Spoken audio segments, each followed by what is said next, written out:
श्रीहरये नमः श्रीहरये नमः श्रीहरये नमः। नमोऽस्तु रामाय सलक्ष्मणाय देवे च तस्यै जनकात्मजायै। नमोऽस्तु रुद्रेन्द्रयमानिलेभ्यो नमोऽस्तु चन्द्रार्कमरुद्गणेभ्यः। श्रीहरये नमः श्रीहरये नमः श्रीहरये नमः। जानकीकान्तस्मरणं जय जय राम राम। अष्टाविंशः सर्गः। उद्बन्धन व्यवसायः। स राक्षसेन्द्रस्य वचो निशम्य तद्रावणस्य प्रियमप्रियार्ता सा राक्षसेन्द्रस्य वचो निशम्य तद्रावणस्य प्रियमप्रियार्ता सीतापि तत्रास यथा वनान्ते सिंहाभिपन्ना गजराजकन्या सीतापि तत्रास यथा वनान्ते सिंहाभिपन्ना गजराजकन्या सा राक्षसेन्द्रस्य वचो निशम्य तद्रावणस्य प्रियमप्रियार्ता सीतापि तत्रास यथा वनान्ते सिंहाभिपन्ना गजराजकन्या सा राक्षसी मध्यगता च भीरुः वाग्भिर्भृशं रावणतर्जिता च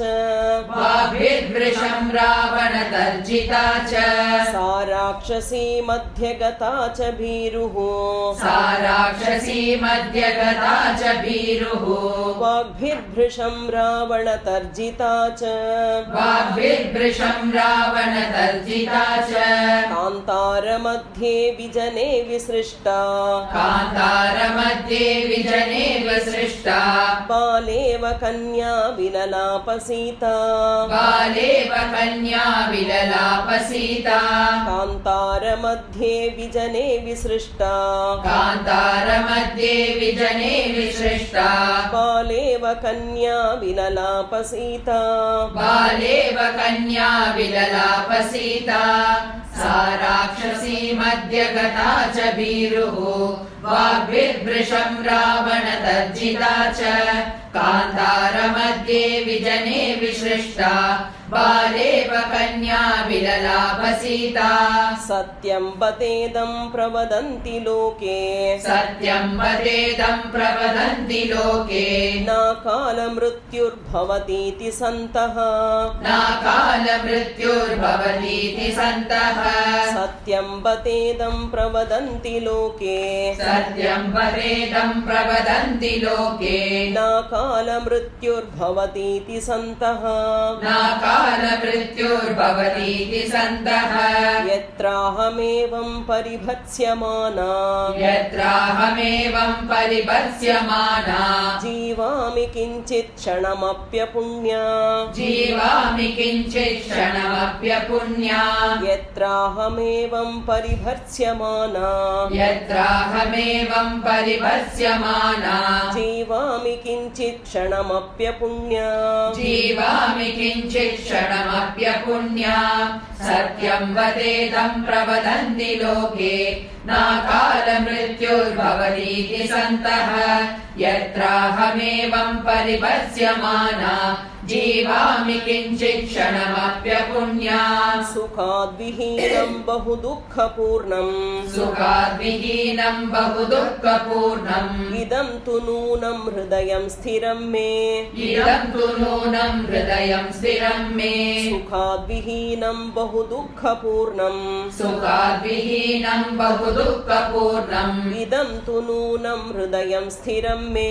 इदं तु नूनं हृदयं स्थिरं मे विदीर्यते यन्न सहस्रधाद्या विदीर्यते यन्न सहस्रदाद्य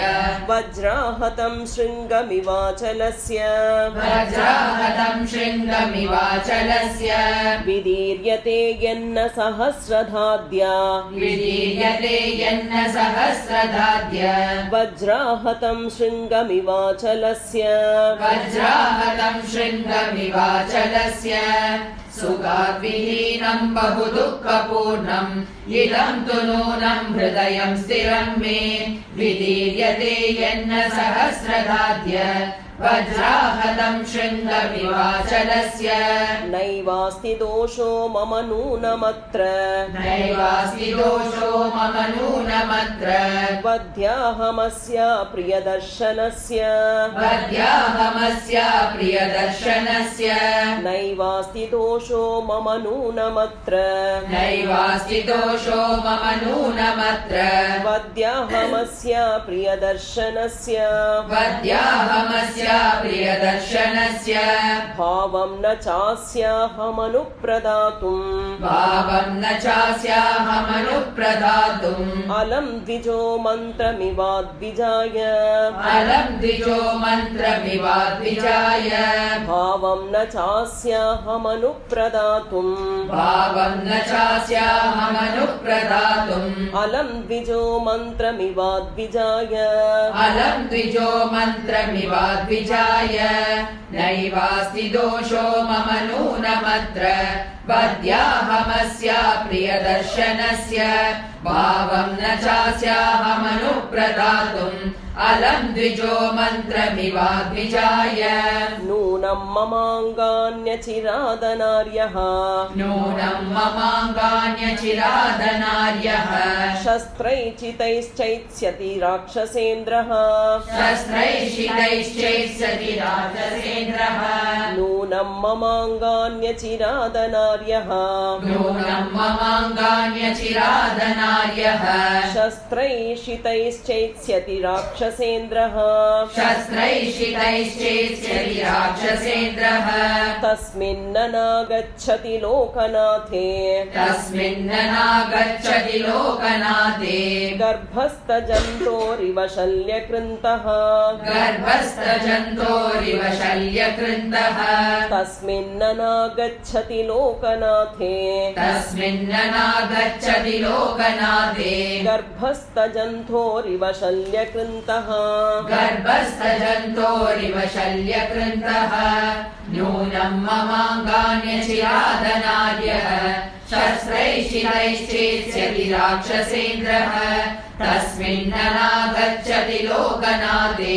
गर्भस्थजन्तोरिव शल्यकृन्तः दुःखं बतेदं मम दुःखिताय दुःखं बतेदं मम दुःखिताय मासौ चिरायाधिगमिष्यतो द्वौ मासौ चिरायाधिगमिष्यतो द्वौ दुःखं बतेदं मम दुःखिताय दुःखं बतेदं मम दुःखिताय मासौ चिरायाधिगमिष्यतो द्वौ मासौ चिरायाधिगमिष्यतो द्वौ बद्धस्य बध्यस्य तथा निशान्ते बद्धस्य बध्यस्य तथा निशान्ते राजोपरोधादिवदस्करस्य राजोपरोधादिवतस्करस्य बद्धस्य तथा निशान्ते बद्धस्य बद्धस्य तथा निशान्ते राजोपरोधादिवतस्करस्य राजोपरोधादिवतस्करस्य दुःखं बतेदं मम दुःखिताय मासौ चिरायाधिगमिष्यतो द्वौ बद्धस्य बध्यस्य तथा निशान्ते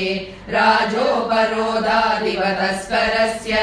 हा रामः लक्ष्मणः सुमित्रे हा रामः लक्ष्मणः सुमित्रे हा राम मातः सह मे जनन्या हा राम मातः सह मे जनन्या हा रामः लक्ष्मणः सुमित्रे हा रामः लक्ष्मणः सुमित्रे हा राम मातः मातः सह मे जनन्या हा राममातः सह मे जनन्या एषा विपद्याम्यहमल्पभाग्या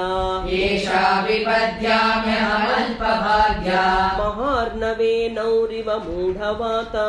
महार्णवेनौरिव मूढवाता एषा विपद्याम्यहमल्पभाग्या एषा विपद्याम्यहमल्पभाग्या महार्णवेनौरिव मूढवाता महार्णवेनौरिव मूढवाता हा राम हा लक्ष्मण हा सुमित्रे हा राममातः सह मे जनन्या एषा विपद्याम्यहमल्पभाग्या महार्णवेनौरिव मूढवाता तरस्विनौ धारयता मृगस्य तरस्विनौ धारयता मृगस्य सत्त्वेन रूपं मनुजेन्द्रपुत्रौ सत्त्वेन रूपं मनुजेन्द्रपुत्रौ तरस्विनौ धारयता मृगस्य तरस्विनौ धारयता मृगस्य सत्त्वेन रूपं मनुजेन्द्रपुत्रौ सत्त्वेन रूपं मनुजेन्द्रपुत्रौ नूनं विशस्तौ मम कारणात्तौ नूनं विशस्तौ मम कारणात्तौ सिंहर्षभौ द्वाविव वेद्युतेन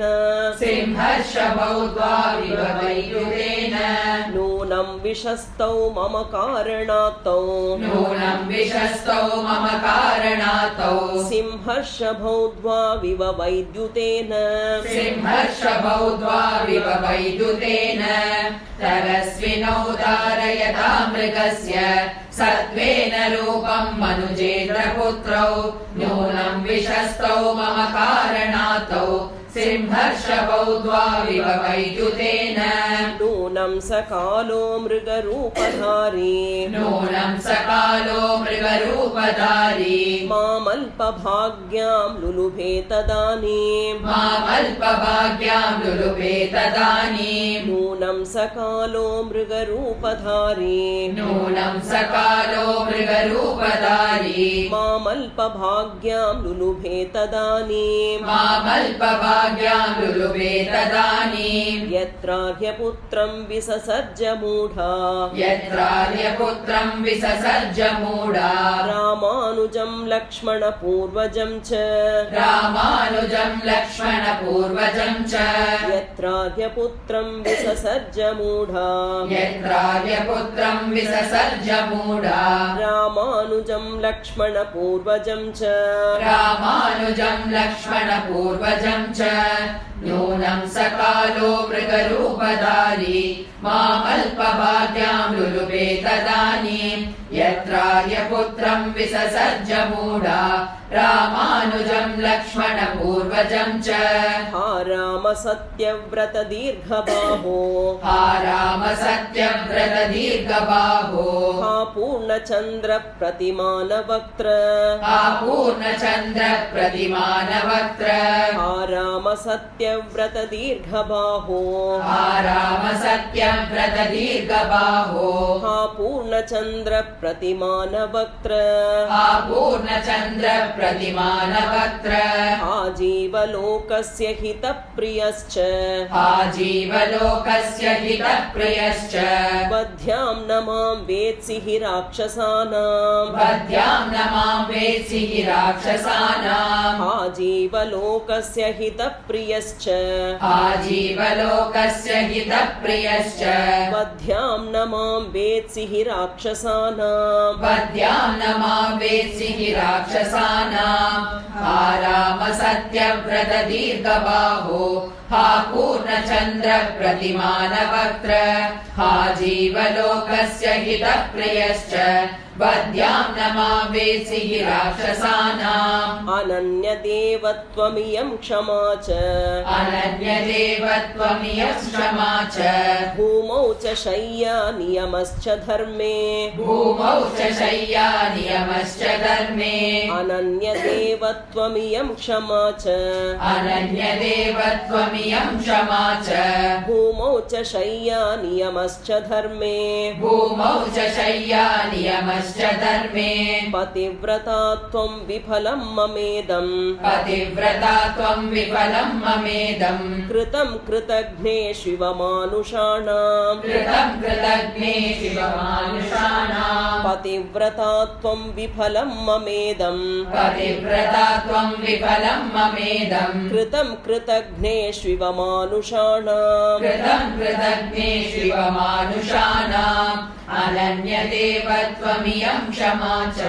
भूमौ च शय्या नियमश्च धर्मे पतिव्रता त्वं विफलं ममेदम् कृतं कृतघ्नेष्विव मानुषाणाम् मोघो हि धर्मश्चरितो मयायम् मोहो हि धर्मश्चरितो मयायम् तथैकपत्नी त्वमिदं निरर्थम् तदैकपत्नी त्वमिदं निरर्थम् मोघो हि धर्मश्चरितो मयायम् मोहो हि धर्मश्चरितो मयायम् तथैकपत्नी त्वमिदं निरर्थम् तदैकपत्नी त्वमिदं निरर्थम् या त्वां न पश्यामि कृशा विवर्णा या त्वां न पश्यामि कृशा विवर्णा हीना त्वया सङ्गमने निराशा हीना त्वया सङ्गमने निराशा या त्वां न पश्यामि कृशा विवर्णा या त्वां न पश्यामि कृशा विवर्णा हीना त्वया सङ्गमने निराशा हीना त्वया सङ्गमने निराशा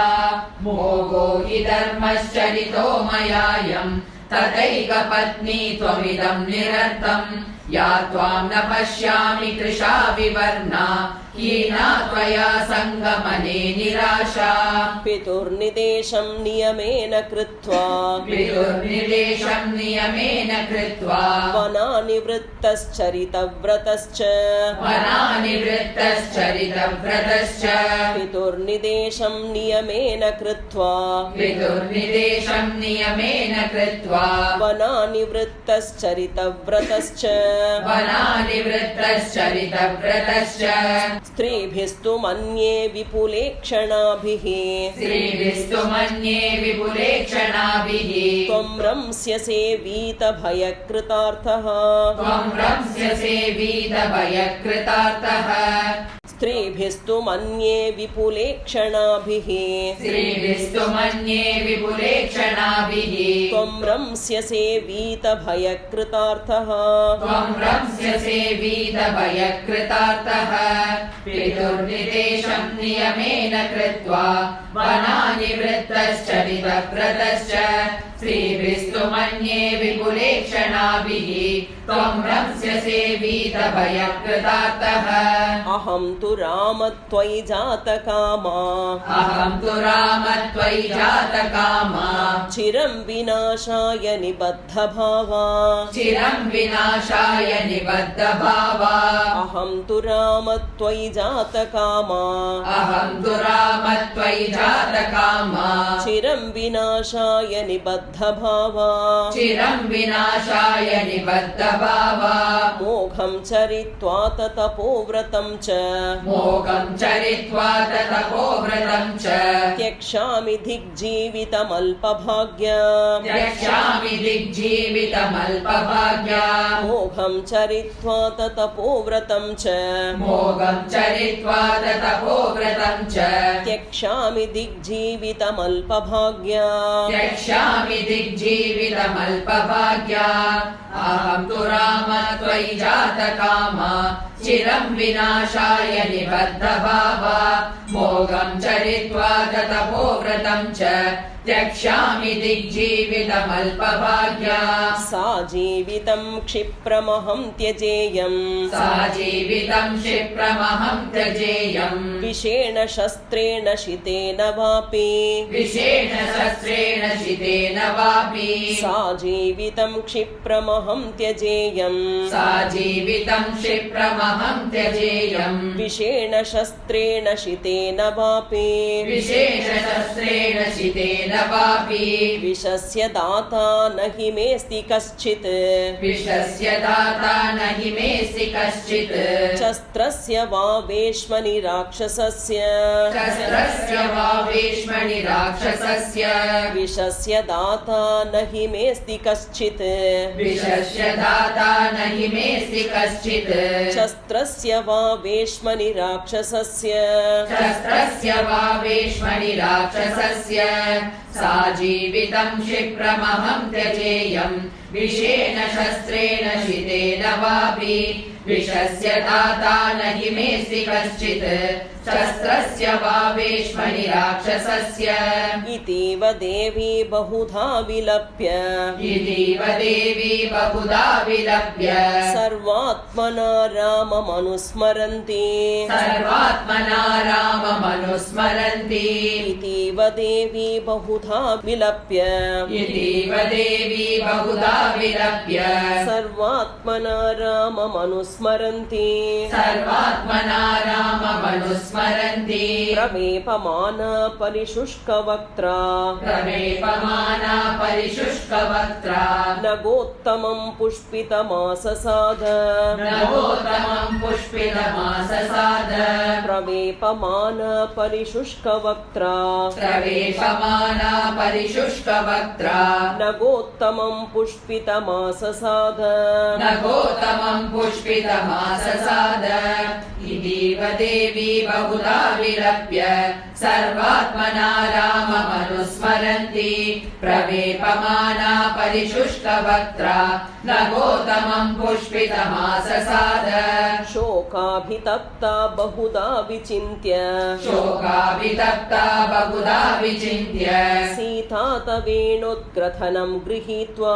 सीता तवेणुद्ग्रथनं गृहीत्वा शोकाभितप्ता बहुधा विचिन्त्य शोकाभितप्ता बहुधा विचिन्त्य सीता तवेणुद्ग्रथनं गृहीत्वा सीता तवेणुद्ग्रथनं गृहीत्वा उद्वध्य वेणुद्ग्रथतेन शीघ्रम् उद्धत्य वेणुद्ग्रथनेन शीघ्रम् अहं गमिष्यामि यमस्य मूलम् अहं गमिष्यामि यमस्य मूलम् उद्वध्य वेणुद्ग्रथतेन शीघ्रम् उद्वद्य वेणुद्ग्रथनेन शीघ्रम् अहं गमिष्यामि यमस्य मूलम् अहं गमिष्यामि यमस्य मूलम् शोकाभितप्ता बहुधा विचिन्त्य सीता तवेणुद्ग्रथनं गृहीत्वा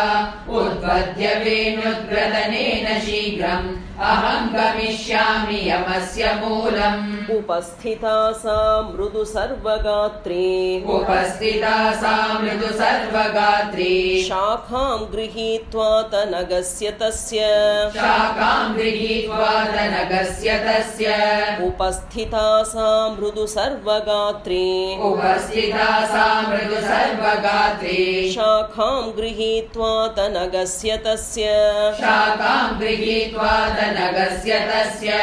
तस्यास्तु रामं प्रविचिन्तयन्त्या तस्यास्तु रामं प्रविचिन्तयन्त्या रामानुजं स्वं च कुलं शुभाङ्ग्याः रामानुजं स्वं च कुलं शुभाङ्ग्याः तस्यास्तु रामं प्रविचिन्तयन्त्या तस्यास्तु रामं प्रविचिन्तयन्त्या रामानुजं स्वं च कुलं शुभाङ्ग्याः रामानुजं स्वं च कुलं शुभाङ्ग्याः उपस्थिता सा मृदु सर्वगात्री शाखां गृहीत्वा तनगस्य तस्य तस्यास्तु रामं प्रविचिन्तयन्त्या रामानुजं स्वं च कुलं शुभाङ्ग्याः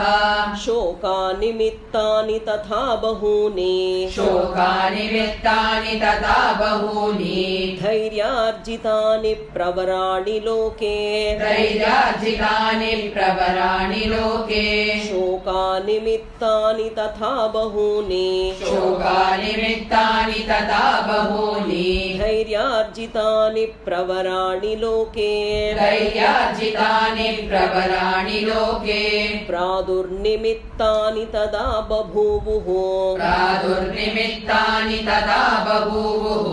पुरापि सिद्ध्यानुपलक्षितानि पुरापि सिद्धानुपलक्षितानि प्रादुर्निमित्तानि तदा बभूवुः प्रादुर्निमित्तानि तदा बभूवुः पुरापि सिद्ध्यानुपलक्षितानि पुरापि सिद्धान्युपलक्षितानि शोकानिमित्तानि तथा बहूनि धैर्यार्जितानि प्रवराणि लोके प्रादुर्निमित्तानि तथा बभूवुः पुरापि सिद्धान्युपलक्षितानि इत्यार्षे श्रीमद् रामायणे वाल्मीकीये आदिकाव्ये चतुर्विंशतिसहस्रिकायां संहितायां सुन्दरकाण्डे उद्बन्धन व्यवसायो नाम अष्टाविंशः सर्गः